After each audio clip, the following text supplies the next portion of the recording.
Welcome to the Your Wedding Unlimited podcast, a space where we break free from tradition, creating a wedding day totally authentic to you and your love story.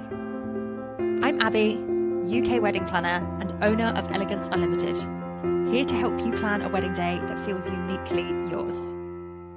Join me for planning tips and advice, endless inspiration, and a pocket full of calm within the chaos that is wedding planning. Consider me a trusted friend, here to walk you through it all. From injecting fun splashes of personality into your day, to reinventing tradition completely, all whilst focused on building a day bespoke to your dreams and desires. I cannot wait to get started, so let's get planning.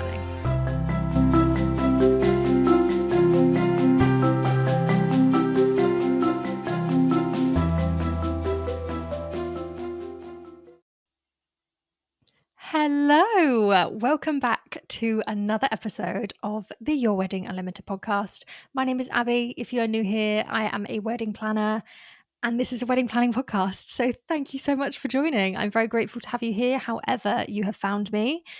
And we're back, another episode, 27, I think this is. How are you finding it so far? Hope you're doing well. If you are someone that is planning your wedding from the very beginning and you are just like listening to these episodes as you go and like using it as your tips and inspiration and help, then thank you so much. And I hope it's helpful and I hope you're finding the process okay and enjoyable and fun and, you know, all the good things.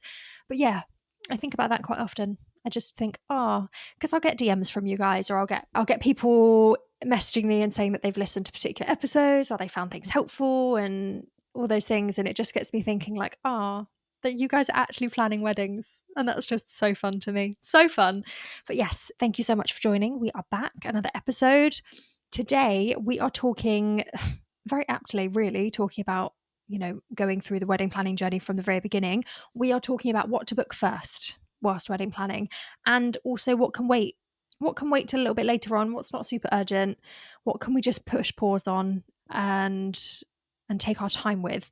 And I think this is going to be a helpful episode, but I also think it's really important to highlight because we talked last week's episode about, you know, what can happen when you try to do everything at once and how you can then feel a bit stuck or overwhelmed and the process just doesn't feel like it's going anywhere because you might be trying to do 17 different things at once and you're like, well, this all feels important, right? When you're planning your wedding, every single detail is important. So how are you supposed to break that down and decide, well, what's important, what's not? Where do I start? What should be a priority? What shouldn't be? Well, fear not. I'm here to break it down for you. That's my job. So we're going to talk about it today. Hopefully you're looking forward to that. We will dive straight on in as normal. But before we do, just a little reminder that if you're enjoying the podcast, if you like coming back and listening to it, if you find it helpful, make sure you follow, subscribe, give it a review, whatever takes your fancy. And as always, there is a whole bunch of extra stuff in the show notes as well. Things like our Facebook group where you can come and chat to me, the email address if you wanted to send along something to talk about in an episode or topic ideas, or you just want to reach out and have a rant about the wedding planning process. You can follow me on Instagram. You can find all sorts of other things. So that's all in the show notes as well. But preamble over, let's get straight on into it, shall we? So, what to do first? This is such a common question that I see all over social media, all in the online space, but also one that I get a lot from my couples as well. When I take on a new couple and we're about to start planning their wedding, there is always that question of, okay, so what first? What do we do first? Like, we're overwhelmed. Help us break that down. Help us navigate that process. What's important, what's not? I always get that question. So it's a very common question, very normal, very like everybody wants to know it, right? It's the question. What do we do first? I always say when people ask me that question that there is no specific order. Okay. And that might then disappoint some people, or you might be like, okay, well, what's the point in the episode then? Like, well, you know, why are we talking about this? If there's no order, what's the point? We can just go off on our merry way, right? You can. If you want to, sure. I still recommend some structure. Okay. The reason I say there's no specific order is because every single couple's wedding planning journey is so different. Okay. Not every single couple is planning the same thing or will have the same response time from venues or suppliers and when you're trying to book things. So, you might be navigating the process with one supplier for like 3 weeks and someone else emails a supplier and books them in 2 days. Like, so then that's going to change your whole checklist of things because you can be moving on to things quicker. And whilst you're doing that, okay, we're just finalizing, let's move to something else. We'll do 3 things at once. And do you know what I'm trying to say? I feel like that didn't make any sense whatsoever, and I do apologize, but what I'm trying to say is every single couple's planning journey is different. So I always say there's no specific order. There's nothing that we are going to 1, 2, 3, 4, 5, 6, 7 tick off the list. Okay. We will have a checklist by all means, and we will get to that. We'll talk about that in a bit more detail. But it's never this like, you cannot possibly book your florist until you've done this. You cannot possibly do this until you've done that. I don't work that way. But when I say there is no specific order, there is a small selection of things that I choose to put at the top of the list as a top priority, because essentially these are things that not only make a wedding what it is, like you can't really have a wedding without these things, but also you can't move on to the other things without having done these first. So although there's no 1, 2, 3 checklist, there's a group of things that we will talk about now that I think just get them done first. Sort those out. These are the big ones. They are the big things, right? And these can tend to get booked in a specific order if you're going that way. There is a natural order that people tend to fall into when they start planning a wedding, and it can go that way, but it's not like a deal breaker if you don't do it this way. Do you know what I mean? So, assuming that you have settled on a budget, and if you haven't, then go back and please do that, please.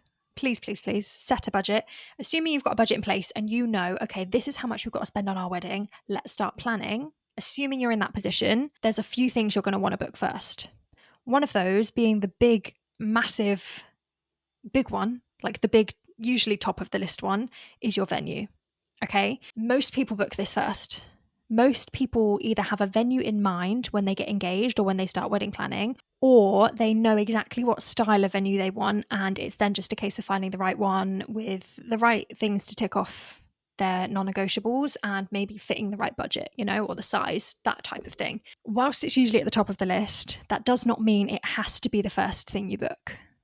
I know plenty of couples who have started wedding planning and they're like, we don't have a venue yet, but we have booked our florist. We don't have a venue yet, but I have bought my wedding dress already. We don't have a venue yet, but they've sorted something. Okay. And that's because there are no rules. Like I say, no one's taking you to jail for not following a specific order of planning a wedding. Sometimes it just doesn't go that way. If there's been a really good sale on the specific wedding dress boutique that you wanted to go to and you haven't yet found your venue, but you think, I'm just going to go, and you find your perfect wedding dress, do you think you're going to wait and say, no, I'll just wait until it's full price again, thanks, when I've sorted because I haven't got a venue yet? Of course you're not. You're going to do it in that moment. If there is a florist that you have had your eyes on for years and years and years because you think their work is amazing and incredible, and you knew the second that I'm engaged and I can plan a wedding, I know that I want that florist, and you've booked them because you think, I don't want you to become unavailable. I know when we're having the wedding. That's the thing. You need to have a date first. I know when we're having the wedding, and I know I want you to be our florist, regardless of where it happens or anything else. So I've booked them, right? Of course you can do that. But typically, the venue is one of the top things that you want to be booking. It's top of the list because if you think, well, we're having a wedding, the first thing you think is, well, I need somewhere to have it. The second thing you might think is, I need people to be there, which is why guest list is also another one of these big things that you might be looking into. It's not so much a booking per se or a supplier that you have to hire, but it's something you need to know before you're maybe booking these things. I say it all the time, your guest list is going to have an impact on the venue you choose. If you want 250 people there, you know that you need a venue big enough to host those people. If you're having a small intimate wedding of 20 to 30 people, then maybe the barn that can host 200 people is just not going to be the right vibe for you. It's going to be too big.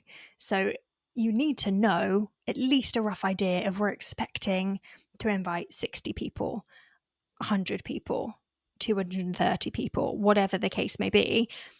This is one of those things as well. So venue, guest list, catering.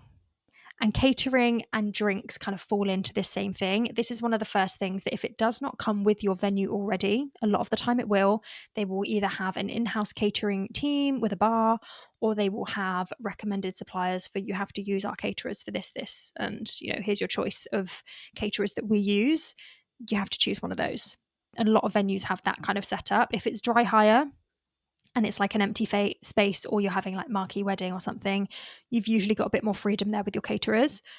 But for the most part, when you book your venue, it kind of comes hand in hand. So this is why it becomes something that I include into this initial thing, because you need to be saying, okay, we've booked our venue, catering wise, we want to pencil that in for 100 people, say.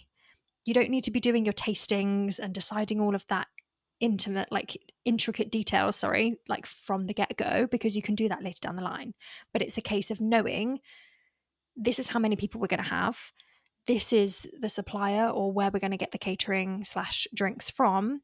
And then you can be saying, okay, well, it's probably going to cost us X amount of money. Let's put that money aside and take that out of the budget.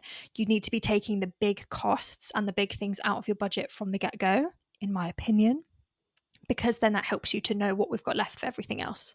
Ideally, if you were going to make my type A brain happy, you would be dedicating all of your wedding budget at the beginning for different aspects of it and saying, we estimate this much for this. We want to allocate £1,000 on a wedding dress, £800 on a suit, £2,000 on a florist, £3,000 on a band. I don't know. And you're saying, out of our budget, this is how much we were picturing we could spend on each category. And then we'll go from there. But either way, I always say that whilst you don't need to do the catering and drinks from the get-go, like I've known couples do it like right up until the last minute, and they're like, we still haven't found the right one, we're just not sure, we want to keep searching. Fine, but it is a bigger cost that's maybe going to affect some things down the line. So it's just something to think about. And the final big thing that I always suggest you book at the beginning stages is a photographer / videographer, if you want to do one or the other or both, purely because they can be a fairly big cost as well if you're including like the photography and the pictures you get afterwards. And maybe if they're doing a video, they're making you these videos, so there's things for you to get afterwards. But also photographers get booked up quick. The really experienced, amazing photographers, a lot of them get booked up quick. They do. And if you're going to wait, if you're planning a wedding 2 years in advance and you're going to wait until 8 months before to book a photographer, you are limiting yourself. The same with any supplier. I say that all the time, but photographers in particular, I always feel like they seem to be super, super busy. And they will take bookings far in advance because a lot of people just tend to book their photographers first. So I suggest you do that. Also, because these are the people capturing your day, like they are capturing the memories, they're capturing your day for you to look back on. So you want it to be a really well thought out decision. You want it to be something that you are investing in. That's my opinion. Photography is something I would always choose to invest in because it's a priority for me. And looking back at the pictures and having those memories to hold and cherish forever is a priority for me. It might not be for you. I hear plenty of stories of people saying, we just weren't fussed about a photographer. We just asked a family member to take a few pictures for us. It's not something we're ever going to look back on. We're not fussed about it at all. Fine. But for me, because it's my podcast and because I'm the one giving you the inspo, I'm going to tell you that I think photography is something you should be investing in. You can also think I'm wrong. That's perfectly fine. But yeah, those are like the few things that people tend to get done from the get-go. It's like that natural follow through, like that natural checklist where I'll be working with a couple and they may have already booked their venue or they may be still finding it, so they'll do venue first and then they go, okay, we've got this many people coming, we've booked our photographer because we knew what we wanted, we had our eyes on a photographer that we wanted, so that's booked. Now we're just kind of sorting out our guest list so we know how many people there's going to be and we can move on to the next things. That happens a lot. That's the kind of natural process that I find happens a lot. So those are like your big things that probably I would be booking first. A side note here, because obviously not everybody chooses to get one, but if you are choosing to get a wedding planner, the beginning stages is probably the time that you would do that. You don't have to wait until you've got a venue to come and find a wedding planner. Most of my couples do. They kind of come to me with at least a venue in mind if they haven't already booked one. Or sometimes they'll come to me and say, we are completely from scratch, nothing's been booked, but we know we need help doing it because we can't even feel like we can get started. Fine. But this is the time, if you want a wedding planner to guide you through that whole process, before you book your venue, just after you book your venue, that would be the time that you would probably do that. Just to say as well, you don't have to book a wedding planner full stop if you don't want to, but you also don't have to book a wedding planner at the beginning stages. You could choose to pick one up 6 months down the line when you've done a few things, you've done the big things, and now you're thinking, we're just struggling to get the other bits done. We want the day to feel a bit more like us, and we don't know how to bring all that together. We're worried about the logistics of the day, all of those kind of things. You can still bring a wedding planner on later down the line. So that's kind of like an extra. If you're choosing to have a wedding planner, this would be the time also that you choose to do it. If you're choosing not to have one, then fine, don't do it. The same that I say with anything, you don't have to do anything that you don't want to do on wedding day. You don't have to have any suppliers there that you don't want. You don't have to do anything you don't want to do. The reason I said earlier on in the episode of there's a few things that make a wedding, which I wouldn't normally say something like that. You know me, I'm usually all for everybody does what they want. You don't have to follow tradition, but if you want to, that's great. If you don't want to, that's great. Everything's up to you, totally your choice. A wedding can be whatever you want it to be. I always say that and I stand by that. But the reason I say there's a few things that make a wedding is because, well, you're going to need somewhere to host it, and you're going to need some guests there, and you're going to need to keep them fed and watered. Okay, the photographer is probably the one thing out of those that you don't need it to have a wedding because it doesn't need to be captured. It's not that if there was no pictures, then it didn't happen. It's not that type of thing. Most people do get a photographer or videographer or something to capture the day, but it doesn't mean that you haven't had a wedding without that, you know? Even for a venue, you don't have to have a wedding venue to have a wedding, but you need somewhere. Even if it's a field in the middle of nowhere, even if it's your parents' back garden, even if it's the registry office, you need somewhere to have it.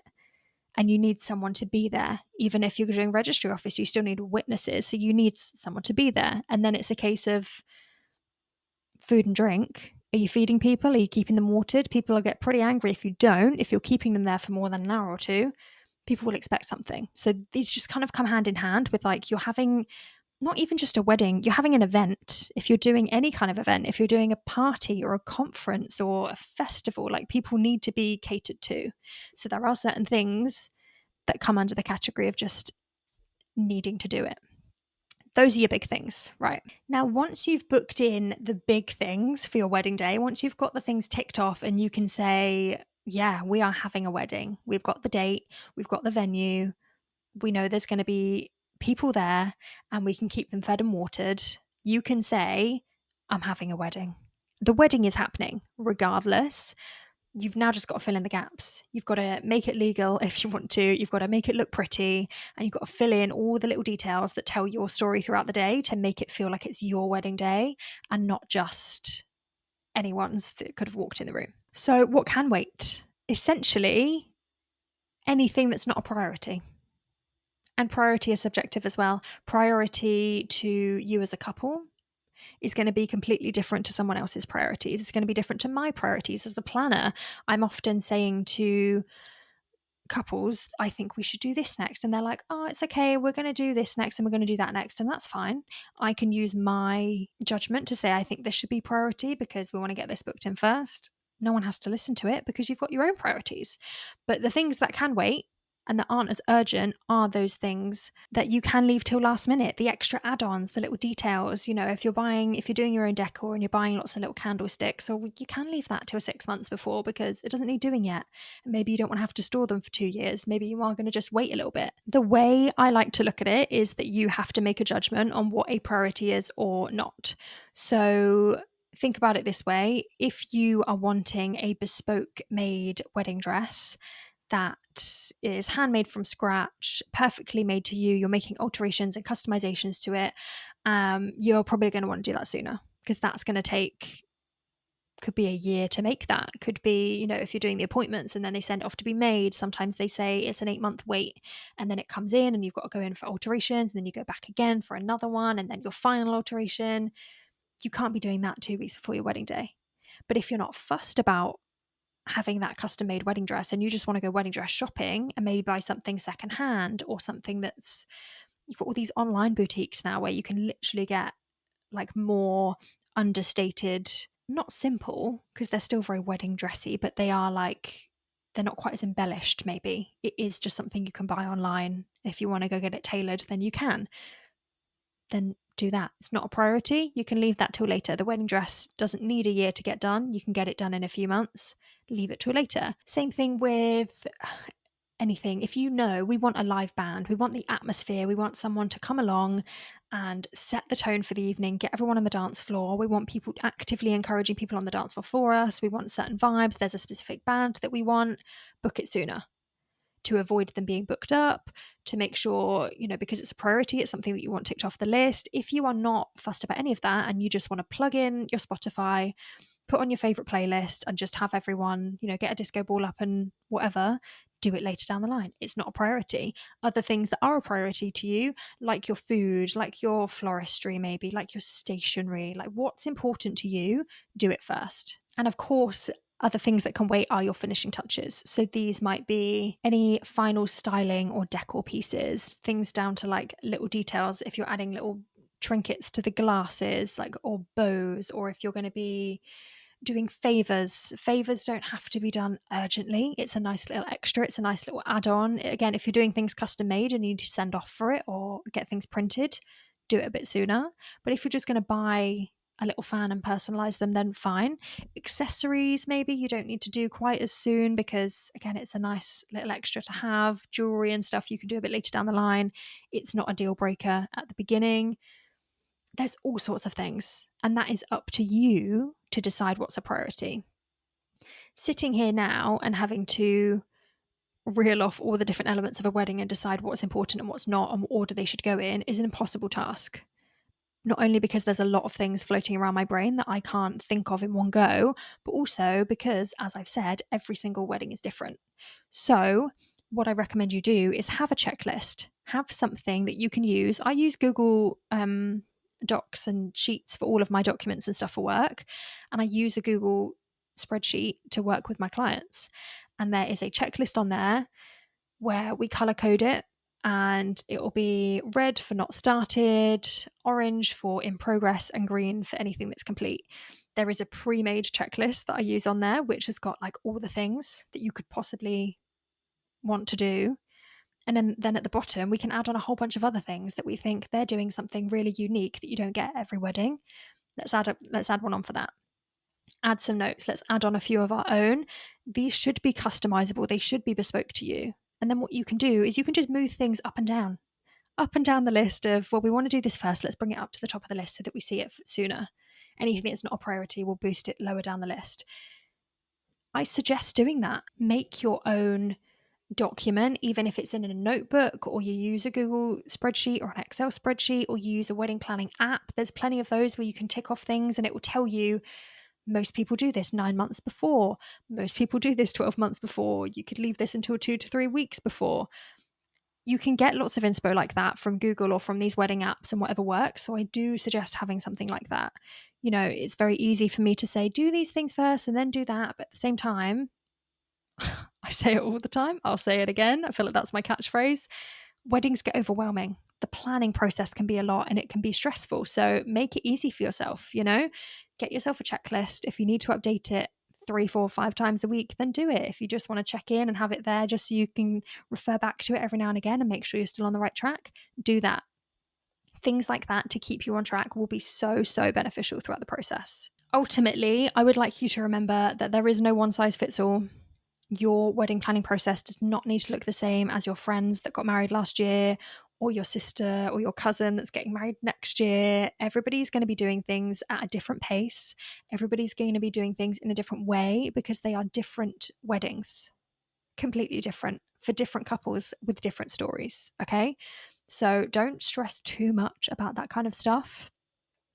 Remember again that suppliers do get booked up. So whilst I'm saying this can wait till later, that can wait till later, always bear in mind that if there is someone you have your eye on, if there is someone that you think I really, really like them, you are going to want to get them booked up from the get-go. Book them as soon as you can. If you have the capacity and the funds to do so. And don't be afraid to get help if you feel like you need help working through it, or you just want some help navigating the process. Get some help, whether that's from family or friends, or whether you reach out to a wedding planner like myself and ask for more kind of guided support, or just planning calls to just talk things through and make sure you're on the right track. Don't be afraid to get help if you need it. Ultimately, I hope that was super, super helpful for you. I have enjoyed this episode. I like doing the kind of straightforward, to the point, here's what I would do, tick list kind of episodes. I like the inspirational episodes too. I like all the episodes, but I do like these ones where I can say, hey, I'm a planner, this is what I do, and I'm going to tell you what I do, and if you think it's good, then you can do the same. You can follow my steps, follow what I do. And if you don't like it, as always, you don't have to. There's no pressure. It's all good. But yeah, I hope this is helpful.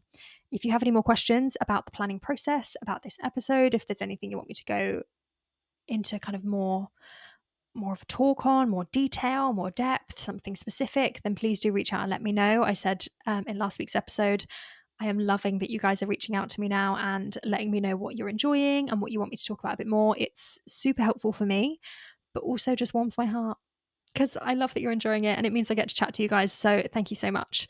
But yes, I'm going to leave that there for today. I will see you in next week's episode. Thank you so much for listening. Don't forget you can find whatever you need in the show notes below, and I will speak to you next week. Bye. Thank you for listening to the Your Wedding Unlimited podcast. I hope you're feeling inspired and excited to create your dream wedding day and those lasting memories. Don't forget to hit that follow or subscribe button so you never miss an episode. I'll be back next Wednesday with more tips, advice, and inspiration. In the meantime, don't be a stranger. Come and find me on Instagram and TikTok at Your Wedding Unlimited, where I share even more wedding ideas and behind-the-scenes insights. You can also watch these episodes on YouTube at Your Wedding Unlimited. And if you're looking for even more support, come and join my private Facebook group, Your Wedding Unlimited. It's an amazing community of fun and authentic engaged couples, packed with extra tips, advice, and insights to guide you along your journey. If you have any questions or need more info, you can DM me or send me an email at yourweddingunlimitedpodcast@gmail.com. All links and details will be in the show notes. Until next time, happy planning!